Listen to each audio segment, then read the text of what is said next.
Good morning, afternoon, or evening, whatever time of day it may be for you. I'd like to welcome you back into the studio today. And today we're going to be looking at color. And in particular, we're going to look at two different types of ways to study color, especially if you're working on a larger painting like the one that we are currently working on. So what we did first was transfer just the face and the hair and a little bit of the neck from the transfer drawing that we created previously. So if you want to see how to draw this portrait, you can always go ahead and check out the other videos on my channel.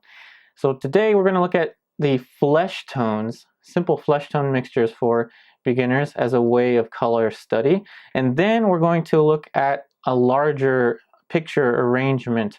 And we'll get more into that in the second part of this video. So let me list out the colors that I'll be using in this demonstration. So we have titanium white, burnt umber, alizarin permanent, cadmium red medium, yellow ochre, sap green, ultramarine blue, and ivory black.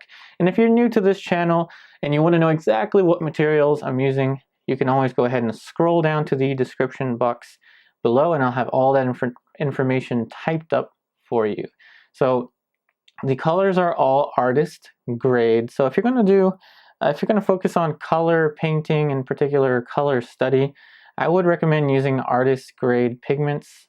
The brands, I don't think they matter quite as much. Now don't quote me on saying that, please. So let's go ahead and take a look at a very simplistic flesh tone mixture. So start off with your white. Cadmium red medium gives us a pink. Pink is pretty universal in most flesh tones. So we're going to talk about two aspects of color. So we're going to talk about local color, and we're going to talk about color as an effect of light. So for instance, think about a basketball in your living room. Think about the color of that basketball in your living room, depending on your lighting, of course. Now think about a basketball, let's say on a bright sunny day in the middle of the beach. Why would there be a basketball there? I don't know, but you will see in your mind that the color would appear differently in the bright sunlight than it would in your living room.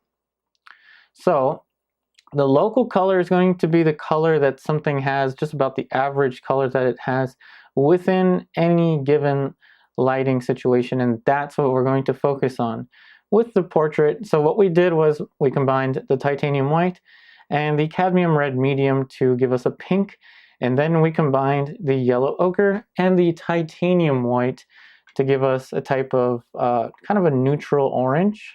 Now this on its own is way too bright, so the next thing we're going to do is go into the burnt umber. There are so many different ways of doing this.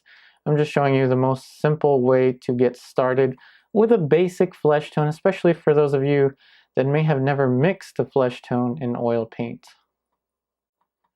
So that's a pretty standard looking flesh tone. Now I don't have enough of it mixed up yet, but you can already tell that it's starting to appear like a flesh tone. So let's go ahead and use a little bit more paint. So I'm going to dilute the paint a little bit. So I'm using a combination, an old combination I haven't used in quite a while. 1 part stand oil to 4 parts mineral spirits. And again, you don't have to be that precise. If you want to use a little bit of stand oil, a little bit of mineral spirits, that works just as well. I personally like to use Neo McGilp. That is my favorite medium produced by Gamblin, I think. But that medium is a fast dryer, and I'm just not going to use it because I'm not going to be too worried about when this is going to dry. So now with a little more paint, now you can see that we're starting to get a little bit of a flesh tone. Now everyone's flesh tone is going to be a little bit different. Each situation is going to be a little bit different. So today we're going to look at just simple flesh tone mixtures, and we're going to focus on basically the local color that something may have. So the next aspect of color is going to be value.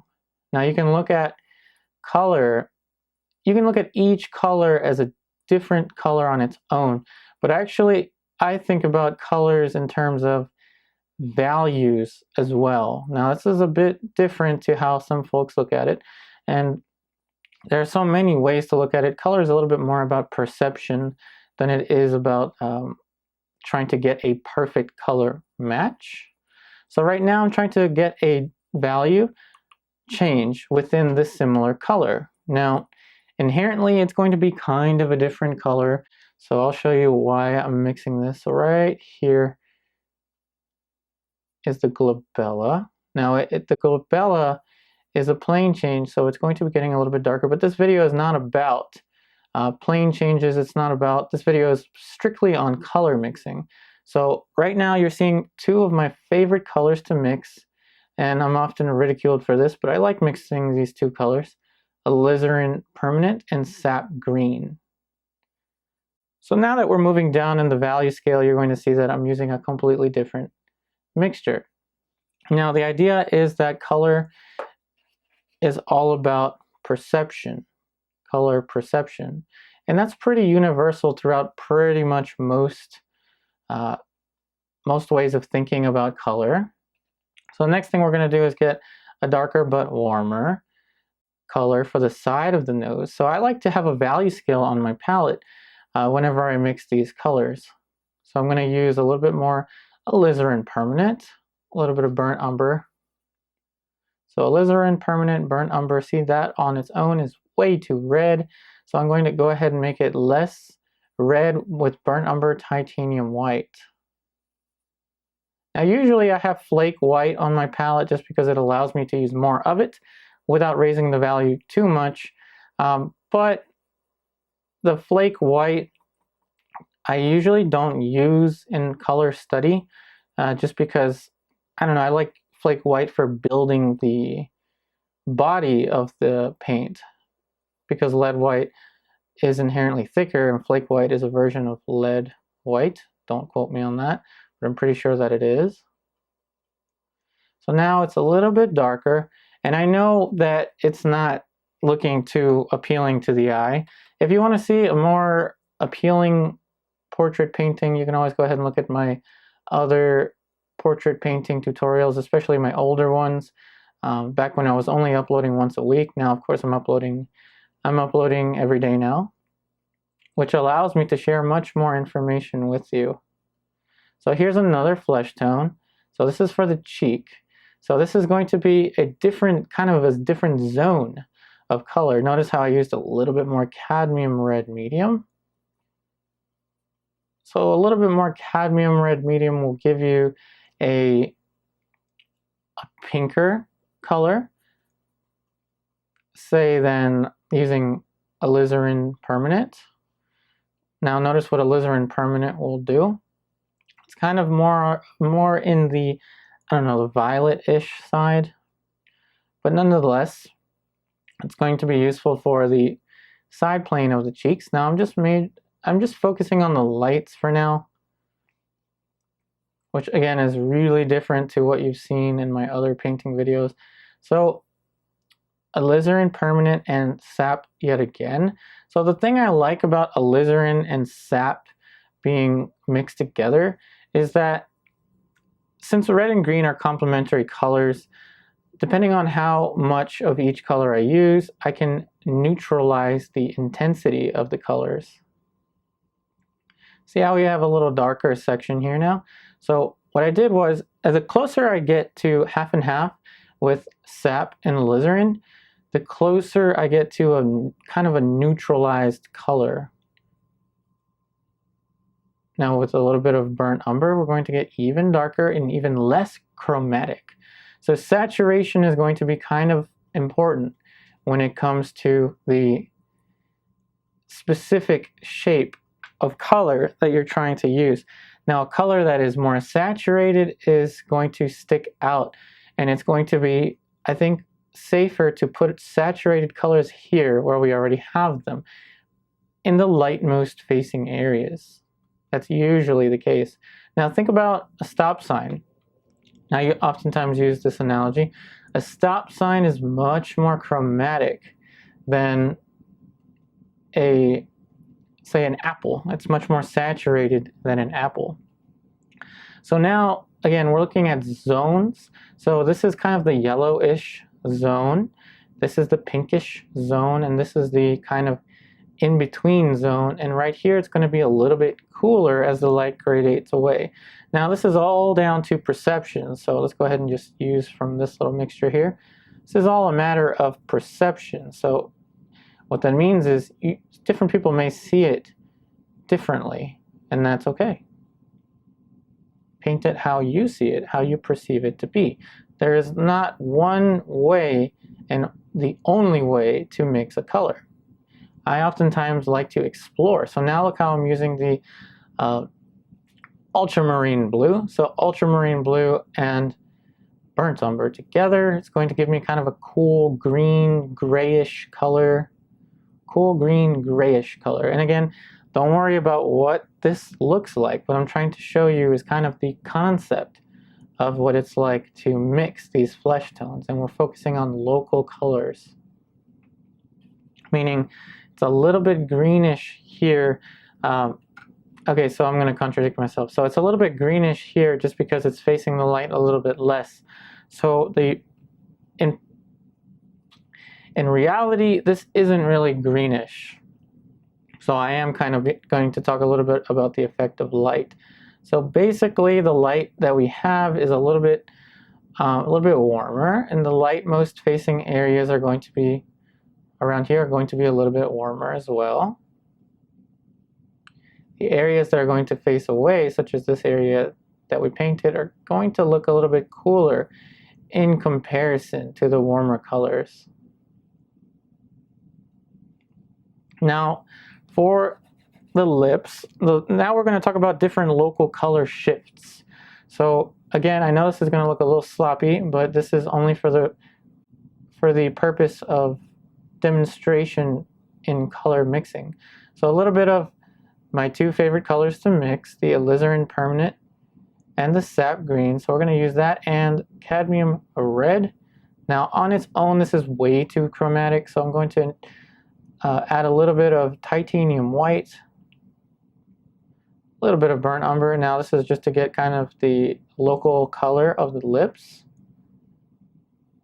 A little bit of yellow ochre. Back to the titanium white. We want a red that is kind of pinkish, a little bit orangey, and not so saturated. So reddish, pinkish, orangey, not so saturated. A little bit more yellow ochre. And that's getting a little closer. So that is a little too pink, and it's a little bit too light. So let's go ahead and make it darker. I think that the overall color is okay, but now we're going to want to make it darker. So a little bit more alizarin permanent. And we're going to throw in some ultramarine blue. The ultramarine blue is going to help to cut back on the warmth and create kind of a, I don't want to say purple, but kind of a deeper red closer to the purple-ish side. So there we go, some darker shapes there for the lips. Now there's a particular school of thought that says if you mix the right color, you get the right value. Now please don't quote me on this, but I think that's more of an impressionistic way of looking at it. And it's fine. I mean, all ways are beautiful, always. All aspects of art I find are beautiful if they're looked at in the right way. Impressionism is more about the trying to chase the effect of light, like Monet would say, the fleeting light, and trying to get a particular light effect. So their focus was much more in the color aspect of things. We're focused on the believability of something, meaning that we're more focused on value. But in any case, let's go ahead and push the color difference beneath the mouth. Now I know this is probably looking kind of goofy right now, but again, this is all for the sake of demonstration. So there's dark. So I'm going to use a different brush just so I don't have to clean that one. A little bit redder. That's a little bit closer. And again, I'm going to keep saying this, and I hope I don't bore you by saying this all the time. This is for the sake of color study. I oftentimes don't film color studies, and I'm going to be completely honest with you. I oftentimes don't film color studies because they look kind of goofy. Like in my opinion, they're really goofy. Not to say that the model is goofy or the way that it's being painted is goofy. It's just that to me, I'm just so... It's hard for me to let go. And with color study, you kind of have to let go of your aesthetic and just focus on the color. Now that is hard for me to do. In any case, we just added in a little bit of yellow ochre titanium white. Yellow ochre titanium white. For this area here, it's a little bit lighter, and over here. And again, we're also introducing some plane changes by accident, really. I don't want to emphasize too much planes because we did that with the underpainting. So this is one thing that I'll actually do on my palette. I like to call this kind of a working palette. So take some of the mixture from a different puddle of color and just use it. So now this is kind of an orangey, pinkish, slightly more chromatic color. And of course it's lighter. And now we're going to go ahead and add a dark for the shadow. So I'm going to go ahead and mix that down here. So I'm going to use burnt umber, alizarin permanent, a little bit of ultramarine blue, back to the alizarin permanent. And I'm just trying to get like kind of a neutral, slightly warmish color for the bottom of the nose. I know that there's the convention warm light, cool shadow, but I just see this a little bit cooler. And then while putting that shape in, again, it's really hard for me to let go of drawing stuff, so I'm gonna go ahead and fix that.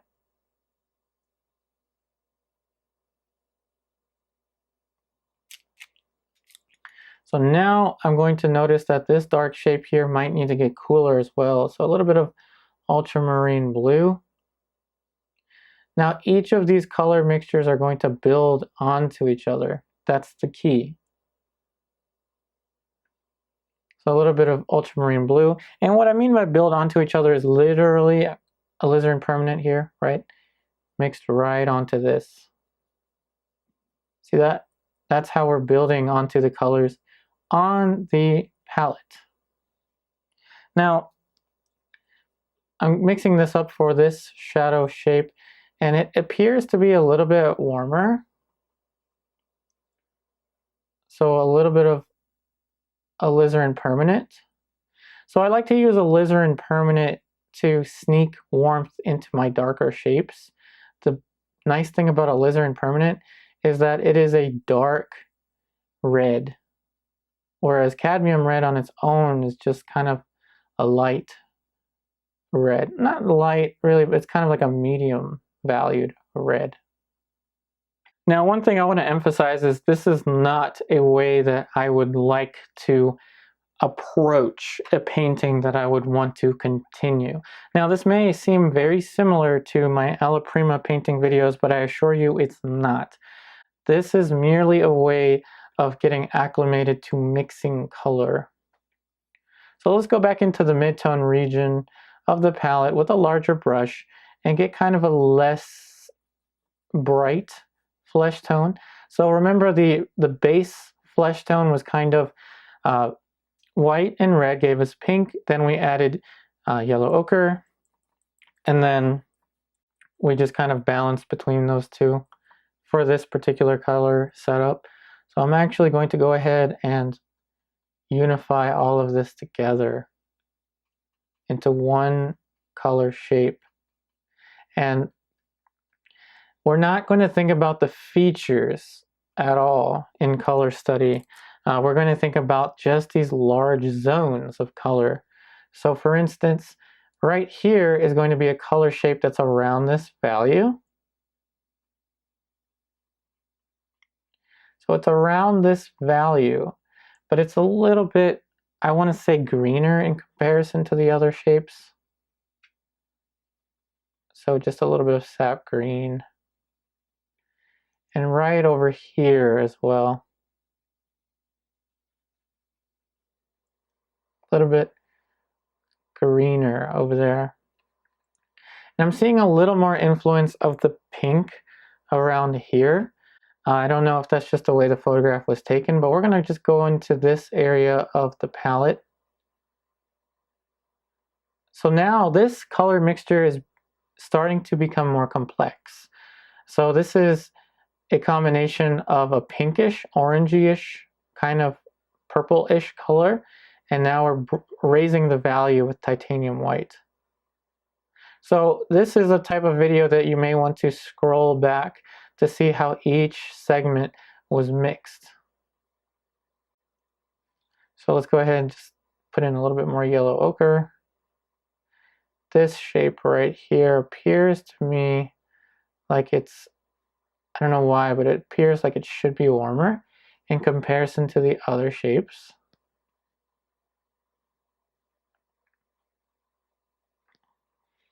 Now going back in with the forehead, now the areas that are getting darker around here, in terms of my perception, they look warmer. So let's go ahead and just make them warmer. But I think that's just probably the graininess of the photo reference. Another thing I should emphasize is I really don't like doing color studies using photo reference. I like to do color studies from life, from nature.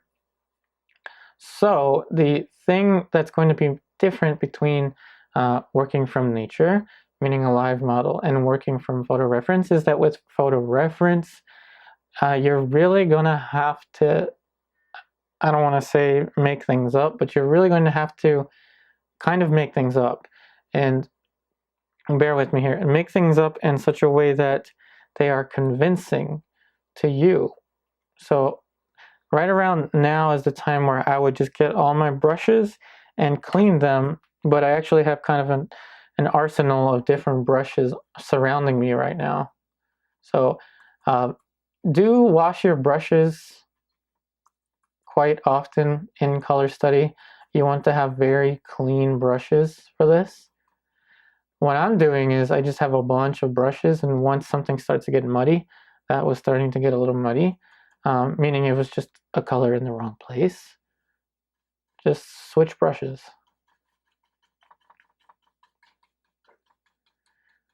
So that should give you an idea of simplistic color mixtures. Now, one other thing I'm going to do is I'm going to actually try to blur the edges of these planes a little bit, just so you can see more clearly the spots of color. Now, with color study, I think it's important to kind of imagine yourself seeing something in the light for the very first time. When you see something at a glance, you only see little bits of it, little bits and pieces of it. So for instance, if I just put a bunch of flowers in front of you for a fraction of a second and take it away from you, you might not even know that, you might not even have, it might not have registered to you that I was showing you a bunch of flowers. You would say, oh, it was spots of purple. I don't know what that was that you just showed me.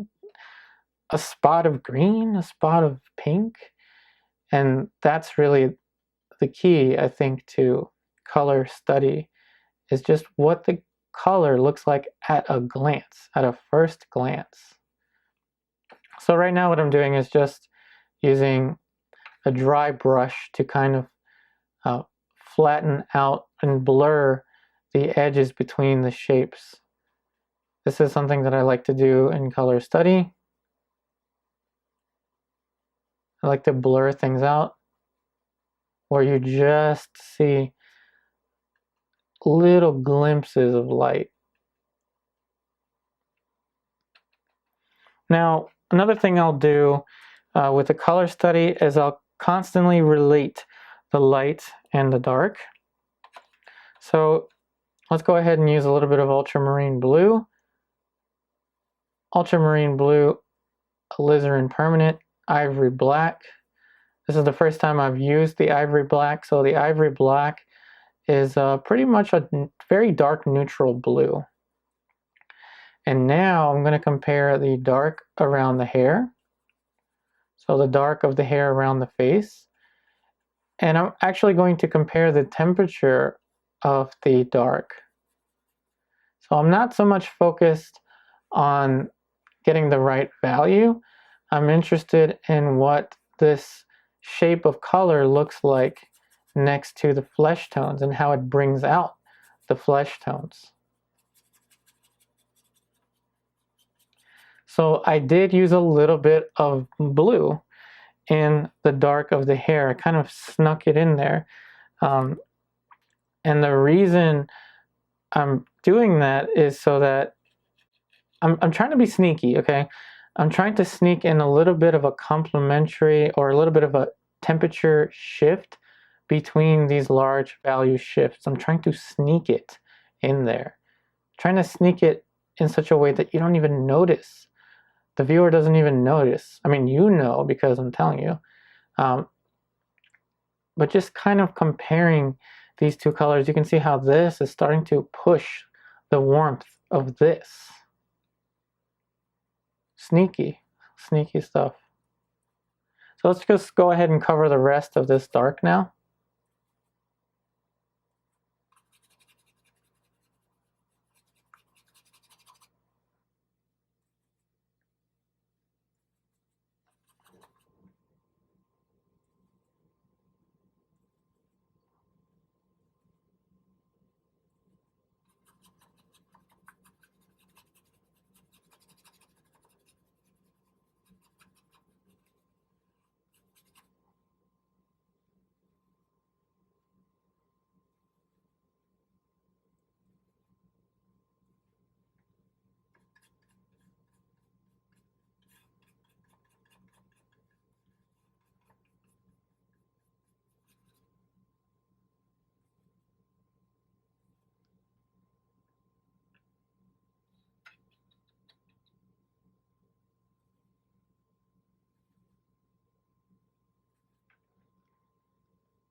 So now I'm going to have to compare this dark shape for the cast shadow to the dark of the hair. In the photo reference, it's just blank. It's pretty much this looks like this to me on the photo reference. And rather than trying to adjust the photograph, I'm going to just think a little bit about what this shape truly means. So this shape is the cast shadow of the neck. This is the cast shadow of the face being casted on the neck. So it wouldn't be quite as blue in nature. It would actually lean towards the reds. So what I'm doing is I'm going to compare this shape right here using the sap, a little bit of sap green.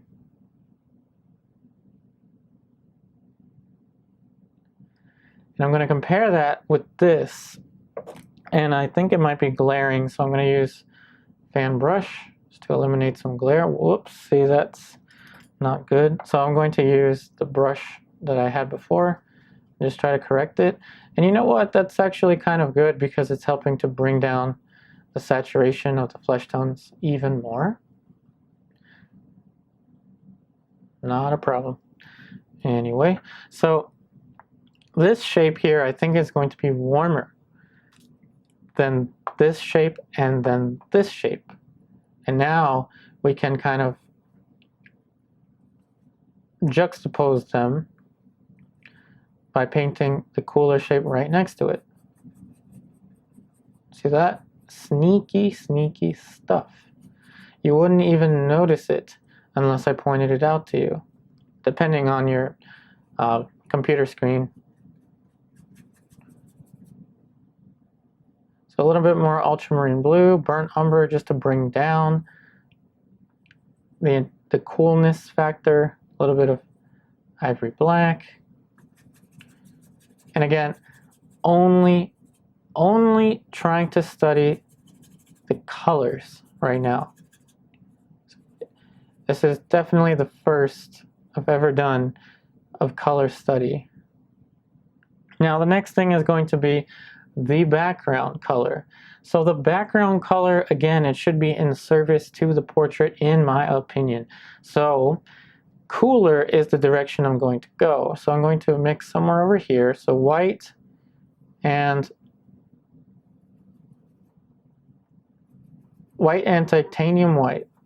Sorry, white and titanium white. Excuse me. Titanium white, ivory black. It's kind of hard to talk and paint at the same time sometimes.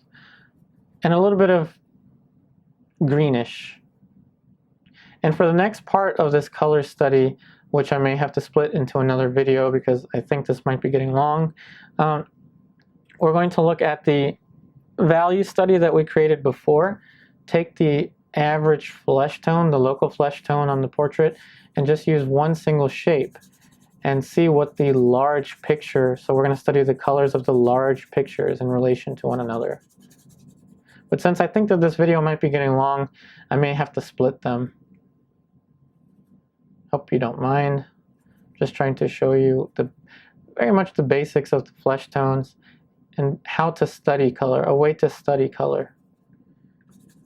So that on its own is too greenish, so I'm going to throw in some burnt umber. Bring down the greenish. Burnt umber will make it a little warmer. Ivory black will make it a little darker. We're really trying to shoot for the color that we want. This is not on the photo reference. This is not the color that you're seeing on the photo reference. This is the color that I want to see in the background. So we never want to be slaves to the images that we're looking at.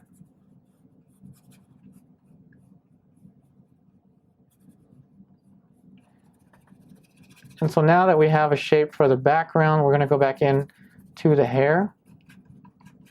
And we're going to basically relate all of these shapes to one another until they're just right in relation to one another. So ivory black, alizarin permanent. I want to sneak some warmth into this dark.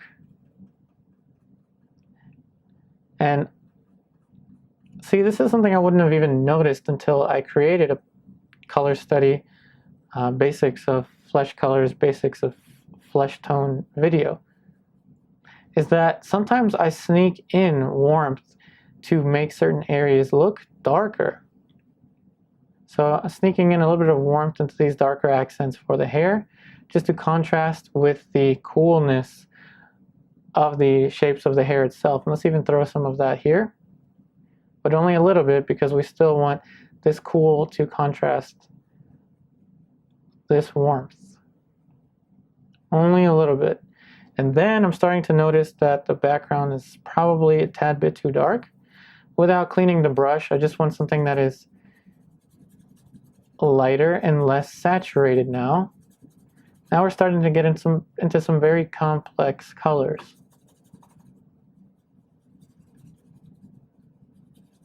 So it's a little bit lighter.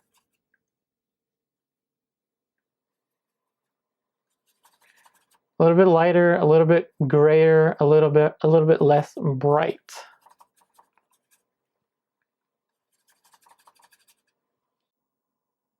Now the temptation in color study is going to be wanting to make the painting look aesthetically appealing. That's going to be, at least in my experience, that's the most difficult thing in creating a color study.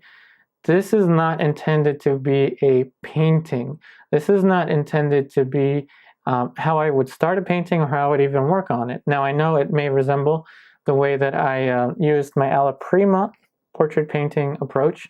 Very similar to how I was doing those alla prima painting videos, but the difference was I didn't just throw away the idea of drawing. With this study, I basically threw away the idea of drawing. That's why I had that transfer drawing first. If you're going to do a color study, which I suggest you do many of them, have your drawing figured out. Have your underpainting figured out. Have the structure and the tonal arrangement of your portrait figured out. Don't worry about the way that the final image looks. This is not what we're after. This is what we're after, trying to learn how to mix these colors and what these colors should look like in relations, basically. Now, this has now achieved the light effect that I want. The local flesh color now, it looks good to me. I don't know what it'll look like really until it's time for me to edit it on my computer, but this color, let's say the average flesh tone now looks about correct to my eye. So this is the color now that I'm going to take for so this is the color region. This is the type of color I'm going to take and then use that idea into the second part of the color study, which is going to be studying the shapes, the large shapes in relation to one another. Remember, this is just a smaller segment transferred onto a panel of a much bigger painting that involves the head and shoulders, the hands, a chair, and all of that stuff. So the second part of this color study, I'm going to release it in tomorrow's video. So I really hope that this video helps you out. I wish you the best in all of your artwork, and I will see you again in 24 hours.